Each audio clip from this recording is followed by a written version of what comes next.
अभया है बलमुआ कहतरी की देह सुख सुखा रे भैली लोर पूरा गिराला से देह सुख सुखा रे भैली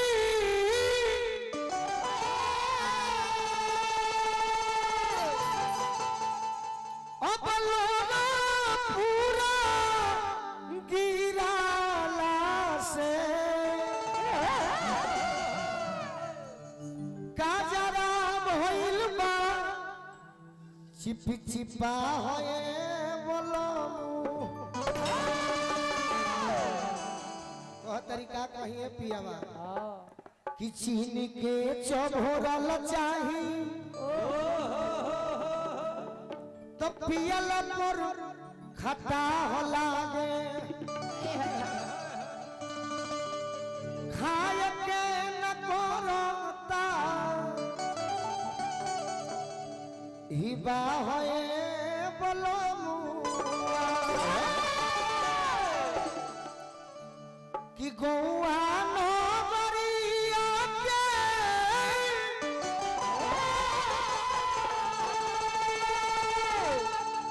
अरे लोगवई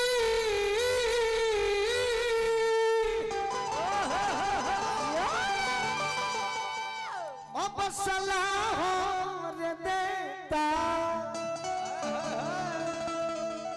ए रानी गोलू रजवे से बोलना बिया है बलमुआ हमरा जीत भैया के एगो चेला बाड़न बलिया में सनी बाबू उनकर गीत बड़ा भी होली में बाजर है तो जखमी जी के हम फोन ना कहनी के मत लिखी हो बाकी माने ले तो लिख देले बड़े चैतावा में प्योर भी रहिया कि दुआरा दलानी में न घोड़या पलानी में कि दुआरा दलानी में न घोड़या पलानी में हे रानी तो भातारा चैत में बोलावे खोरिहा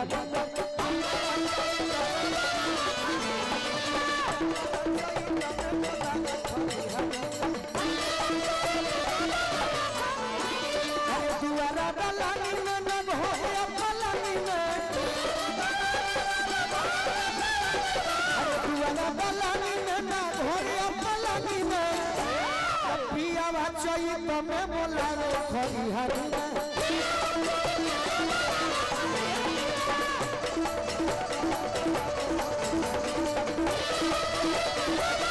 अरे जिंदगी में जोहर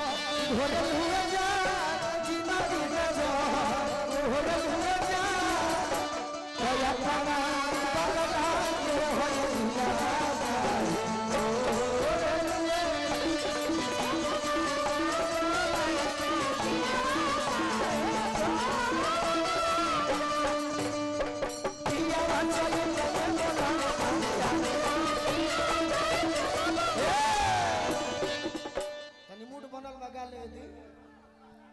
ठीक लगता भैया कि ना हाँ कह तरीका दे रे डायरी पर लिखे के टाइम नहीं है कह तरीकी मखमल के सेज छोड़ी बेड चल भैया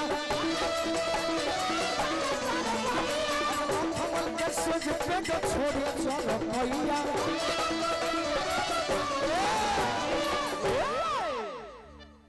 खाली पढ़े में दिक्कत होता ना तो तारा के कबार के बिक देती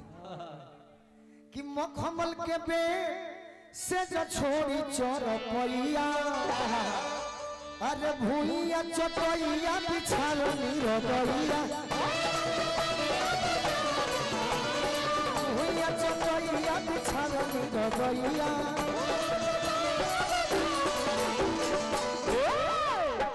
तो जुनकी नवावे लगा पासिया समानी में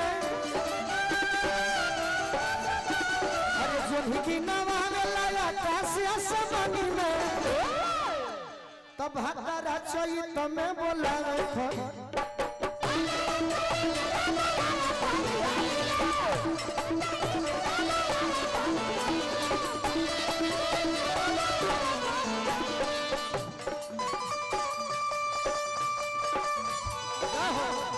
श्रीकांत यादव जी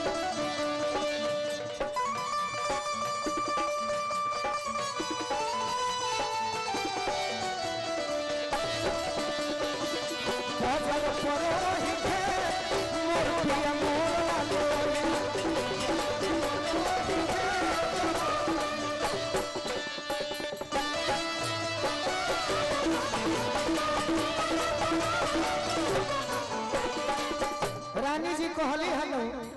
विपुल बाबा कि आज बुझा तक कि हमनी के बन्हाइल होके अब बन्हा मत मजा आवत होई कहेला कि घरवा में होई हो गरमिया कहेला कि घरवा में होई हो गरमिया कि कहेला कि घरवा में अरे होई हो गरमिया अल्ले रे हवा गारा मजा खूबे हो जखमिया अल्ले हवा गारा मजा खूबे हो जखमिया तो बोलू हो सुहानी नहीं